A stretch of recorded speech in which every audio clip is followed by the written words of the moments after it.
Money Radio, discussing the business of making and spending money. Hello, viewer. It's that time again to talk tourism on our weekly leadership program, Money Radio. It's the tourism segment of Money Radio, and with me in studio today is Jerry. Jerry, it's a pleasure to have you again. Thanks. Yeah, some guests will also be joining us as we progress on the program. So on this edition of the program, we shall be looking at the Calabar Carnival. Calabar Carnival that started some years back, like 17 years or so. Yes. As a small event, in South Nigeria, has grown to become the biggest street party on the continent. So we'll be looking at the Glitz, the Glamour, and of course the economic impact of this tourism product, which has actually revolutionized, tourism in Nigeria. So Jerry, Yes. let's talk Calabar Carnival. Good enough. That's the part of Nigeria that you are from. Okay. Actually, Yes. So looking back, to 70 years when it started, how much impact do you think that product has made on the economy and, of course, our social lives too?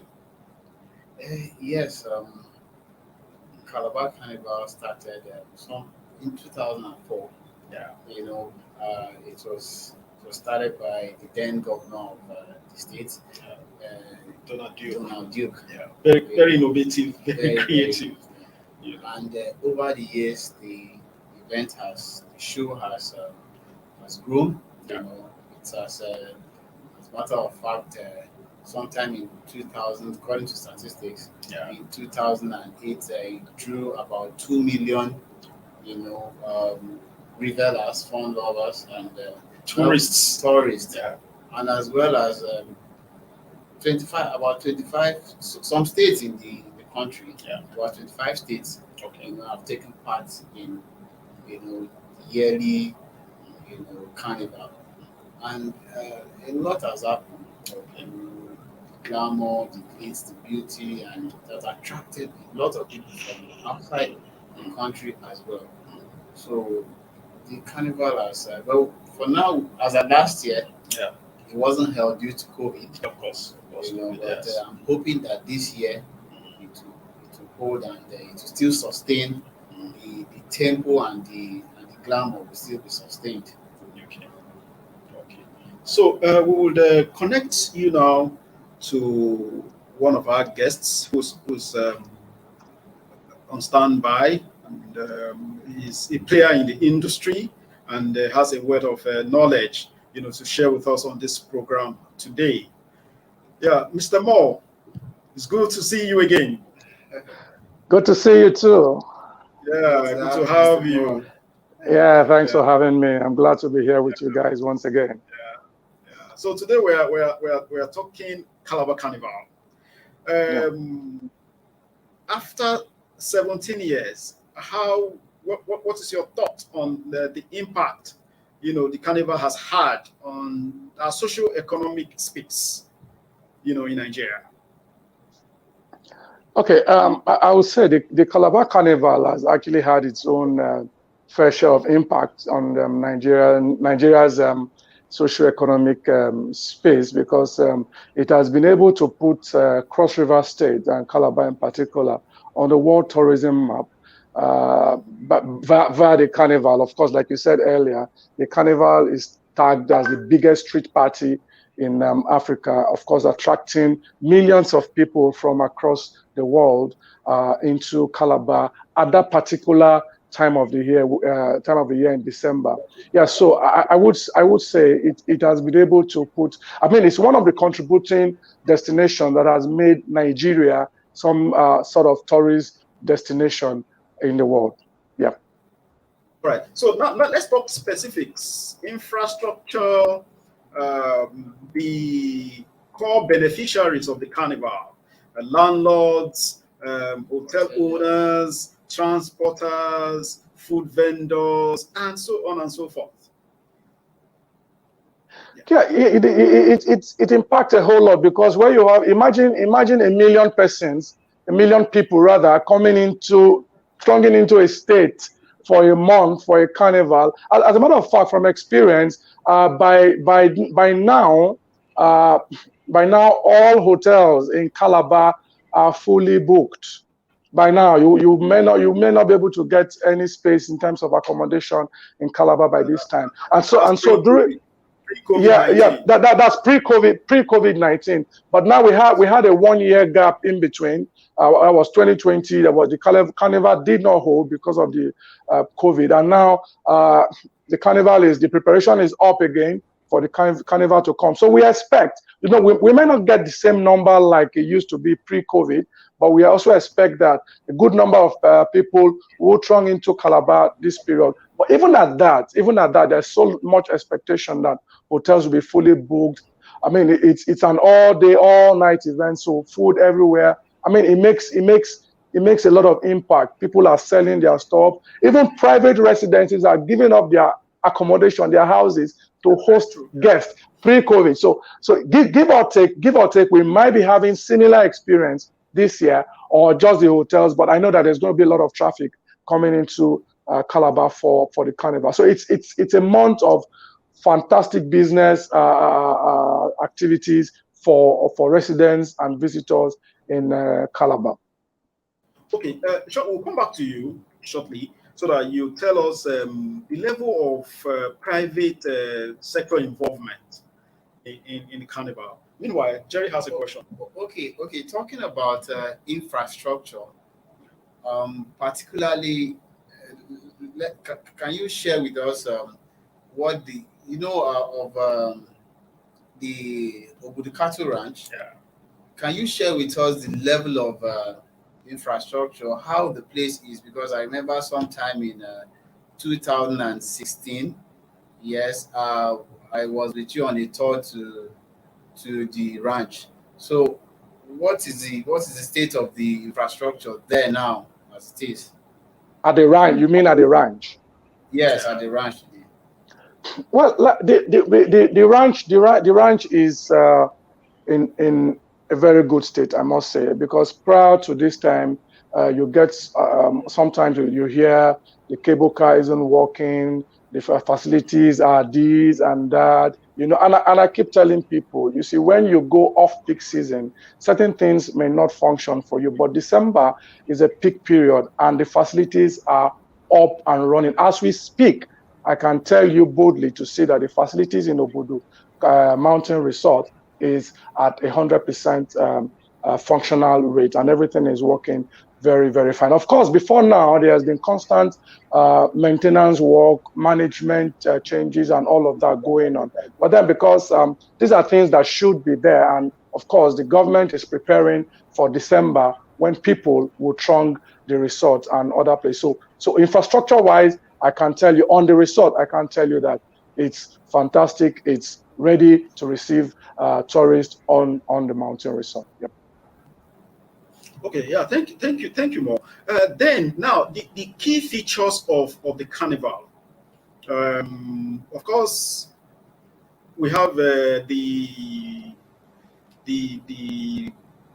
regular feature, all those bands that will come and display, and the very glamorous, the dress culture, the dances, the dances or dance steps and all that.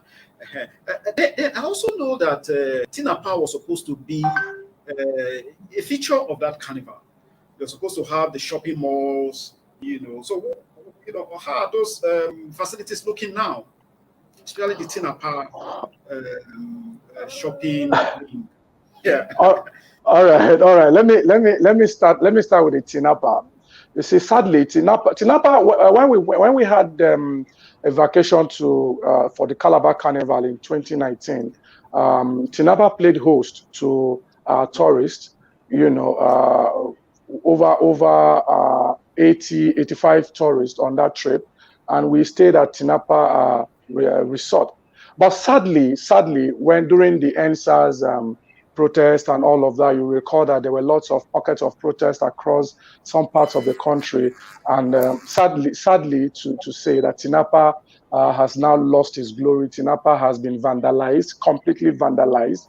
It's not habitable for any reason as at today that we speak. So Tinapa will not, I can authoritatively tell you, Tinapa will not play any role in December 2021 Calabar Carnival, because it's actually down. Yeah, it's actually completely down and all of that. And of course, it's a facility that has lots of accommodation that takes off the stress of getting accommodation during the carnival from the city center. Now, those traffic, of course, you're going to have them jostling for accommodation space in Calabar City and all of that. So that's why I say, give or take, we might still have shortage of accommodation for those who might be planning to go for the carnival, who have not made arrangements by now. Now, coming to the Glitz and the Glamour, you say you cannot, so far, quote me anywhere, T, you cannot get a carnival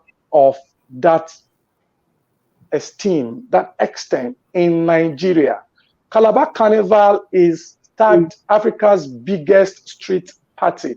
It's awesome, beautiful colors everywhere. The streets are littered with people having fun, different things going on. The parade actually move around the city of Calabar day and night. And then you get to see whole lots of people, fanfare, dressed up, lots of things, different bands. Of course, the bands make a display. And beautiful thing is, there's some kind of story, that is built around these bands when they play. Some tell you the story of slavery. Some tell you about the story of Mary Slessor, about the twin. Some tell you about the story like the other year, the theme was humanity. So different year has its own theme, and these activities are tailored around the theme for the year. So it's really a beautiful experience. It's not something words can actually describe.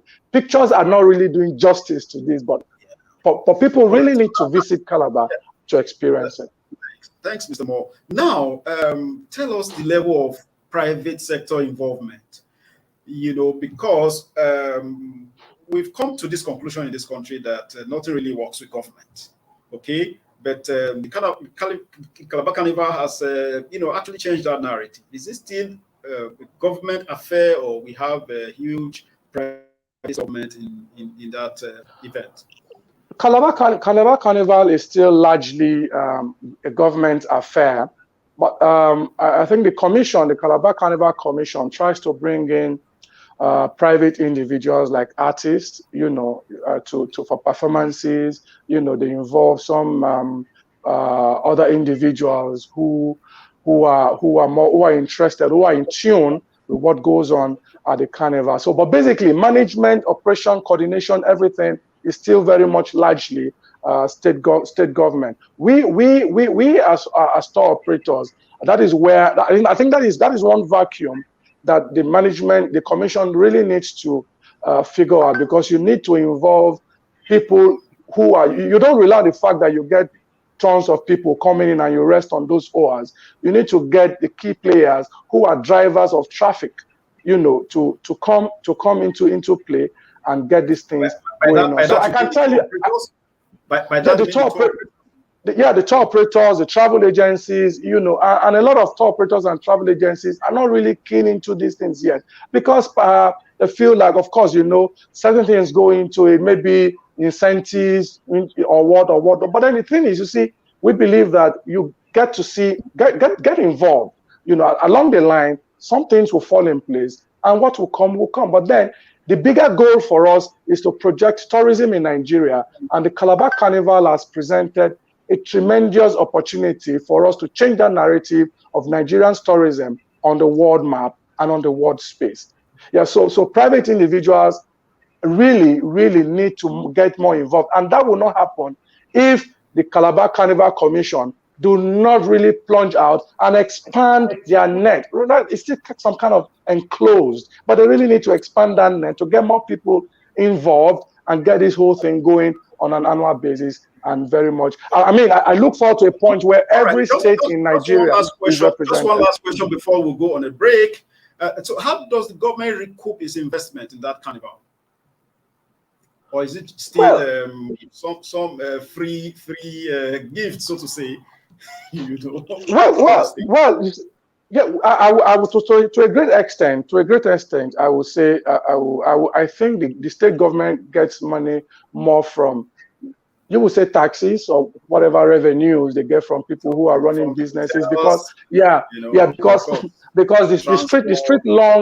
street long activity, you have tents, people have to pay for these things, you have tickets. For example, there's this annual most beautiful Africa pageant, that takes place. Tickets are sold, some other thought. So there are various ways the government gets money. There's also a jazz event.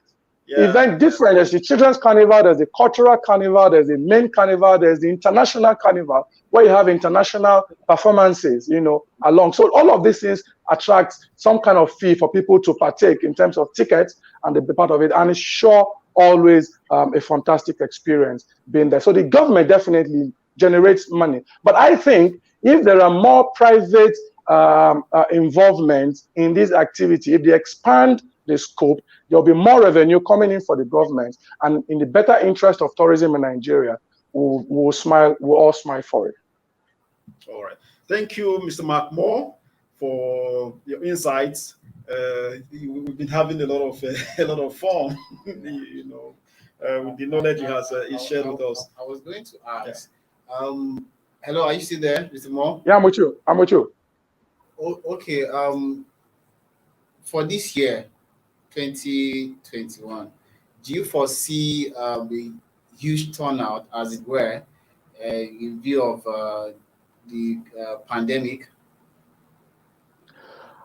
I would say yes, but maybe not as much as the pre-COVID. But you see, the advent of, or rather, the availability of the vaccines now has boosted a lot of confidence, in people to move around in public places. The lead may still be there, but then people are also more careful. But the vaccines are there, so to help give people the desired encouragement or the desired push to partake in all of these things. So I strongly believe that there will be a good turnout for the carnival. Maybe not as much as it were pre-COVID, but definitely there will be lots of turnout. We are also visiting. But do you think organizers will insist on COVID passport? Because if you're going to have some visitors from abroad, of course, the protocol. So those ones may also insist that, okay, if a good number of our people do not have this passport, they may not also come and mingle, with our people in Nigeria. Yeah, you see the passport thing. Do you see that being an issue? Yeah, you see access into Nigeria for the event is entirely off the hands of the managers of the Calabar Carnival. It's a purely federal government thing and all of that. So, but then people who may want to try to get into Nigeria, of course, will have gotten in before then, and where you have or where you need to do quarantine or whatever it is, of course, you get all of that done. So the question you just asked is purely a federal government thing for tourists who are. Don't forget that different countries have different rules or restrictions, for tourists. Including our people in Nigeria. Well, I wouldn't say there will be restrictions for our people here per se, because people are responding to the vaccines. A lot of people are taking the vaccines, and of course, nobody wants to go to such a place and without taking precautions, necessary precautions. So those, if even if you've taken your vaccine, the nose mask or the face mask is there to the rescue. So at any point in time, everybody needs to be self-aware, self-conscious of the fact that health is wealth. You don't want to go to Calabar Carnival in 2021 and the next moment or the next year you're falling down because of COVID. So you need to do what you need to do, even though the vaccines are there, to ensure that we are all safe and the environment is safe and well for people to partake in. Yeah. Okay. All right, then let's given our the wealth we have, with regard to tourism this time, from our cuisines to our dance culture to our sites and destinations. What do you think other states can learn from the Calabar experience? That will be after the short break. Okay. Thank you.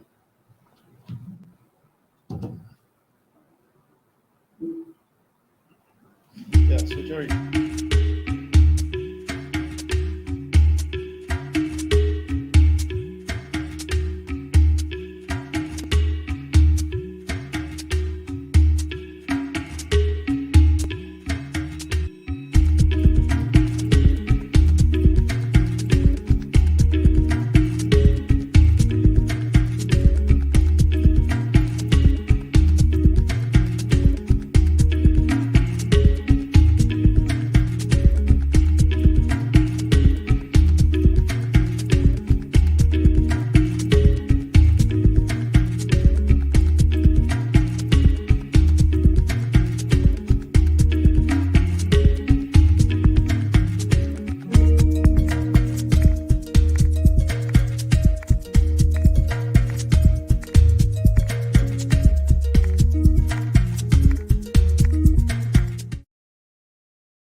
Money Radio, discussing the business of making and spending money. Yeah, thank you, viewer, for the time you've spent with us. You're welcome to the concluding segment of Money Radio. That is the tourism segment of Money Radio, where we discuss issues that can put money in our pockets and, of course, put more money in the country's reserves. Yeah, so we've been discussing the socio-economic impact of Calabar Carnival on the Nigerian economy, and of course, what particularly the Calabar State government, which is the organizer of the event, and we had a tour operator with us, Mr. Moore, who shared his knowledge and experience, with us. We've had 17 good years, of the carnival, from a small get-together, party of some sort, to the biggest street party, on the African continent. So, Mr. Moore, are you still there? Yeah, I'm with you. I'm with you. Okay, so as I was saying before we went for the short break, given the wealth we have in this sector, what do you think other states can learn from the Calabar experience? Well, thank you so much. You see, when you say 17 years, somehow I smile inside of me. And on the other side, I feel so bad. I feel so bitter. 17 years of carnival, and this is where we still find ourselves with tourism in Nigeria. You see, sadly, the oil that Nigeria trades on somehow has made everybody lazy. It's all the quick money, but tourism is a gold mine that will give you everlasting resources, everlasting funds. I mean, the thing is, I believe people oftentimes should grow or do things at a geometric space.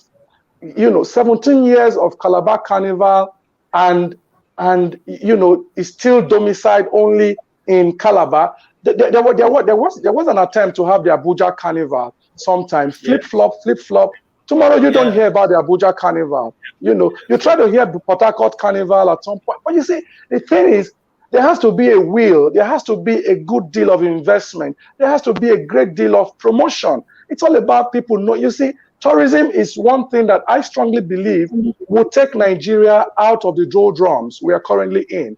States are becoming or have become so very lazy, but then every state in Nigeria is blessed with some sort of tourism asset, resting and wasting in their bosom, and nobody is doing anything. So 17 years of Calabar Carnival is enough, is more than enough for any state who is willing and ready to tap into the potentials of tourism in Nigeria to have done something and even moved a geometric space to even take over Calabar, you know, as it were. So I mean, we're glad that we're still able, you know, to still continue, and we give honestly, we must give thanks and kudos to.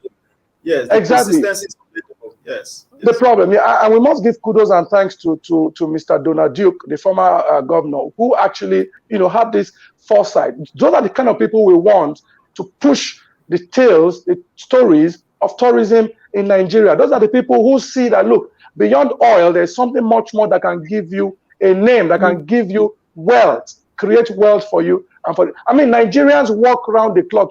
Take, for example, people wake up and leave their house as early as 5 a.m., 4 a.m. They go to work. They don't come back until 11, 12. The next morning, the routine continues like that. So the question is, what time do Nigerians really have to go on vacation? What time do they have to go on holiday? So that culture. We don't have a rest culture. We don't have a rest yes. culture.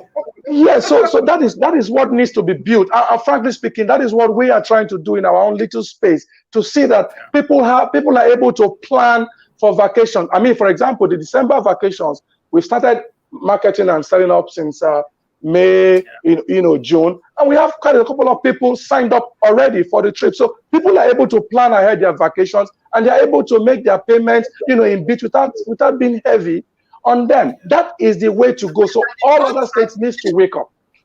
Yeah, I wish to cut in at this point. The part that really annoys me is the fact that we have ministries of tourism in virtually all the 36 states of the country. They have capital budgets. They have recurrent. By the time you aggregate the budgets of all these ministries, then you ask yourself, what do we do with all that money? Say for Calabar, for example. Yeah, my straight answer to that. So we just pay people to go to the office and come back. Then in 1 year, there is no product, no value addition, to the economy. My answer to that. Yeah, it worries me. It worries me. But sadly, is a system we find ourselves. You see, Nigeria is not a country that is. I'm sorry to say, but it's not. That is data driven. Nigerian businesses, we're not. I mean, data is what will help you make good decision. But these data are not. Don't forget that most of these people, these ministries or commissions or whatever, they are just there, like you rightly said, to earn money. Key performance indexes are not in place, and where they are not in place, you cannot enforce checks. So people do what they want to do at will. You see, it's a culture of, let me just do my 8 to 9 job. I collect my salary. When it's time for me to retire, I go. Other people come in. And that brings me to the tourism master plan that was launched sometime in 2008. And where is it? Was into that. I agree. Now the question is, where is the will to see that through? In the Federal Ministry of Tourism. if not already rat infested. And sadly, I must tell you, see, another problem we have in this country is continuity. Every government wants to have its own fresh mark on projects. Nobody wants to build on what other people have done. People are more concerned about, taking glory. This is me. This is me. This is me. You don't want to look at a we thing and not I. So, but you see, if we imbibe a culture of continuity, legacy, people need to learn to write their names on the sands of time. Has been doing. Exactly. So other states need to catch up. Yeah, we're running out of time. Thanks for your contribution to this edition. We really had fun here. Thanks for all the insight. Thanks for having me. Yes. Yeah, said quite a lot, and I am sure the authorities are have listened to his incisive contribution, and we take a cue from take some points back home. All right. So we want to believe that those who have been given the mandate to provide direction for this sector, will listen in and see how they can use, the suggestions that have been proffered here, to work, activate the tourism master plan, so that we'll continue to begin to see, a new direction, in that sector. So that is the much time will allow us to take on this edition of the program. It's been Money Radio from Leadership Podcast Studio. I'm Isaac Aimurie, and with me is Jerry Emerson.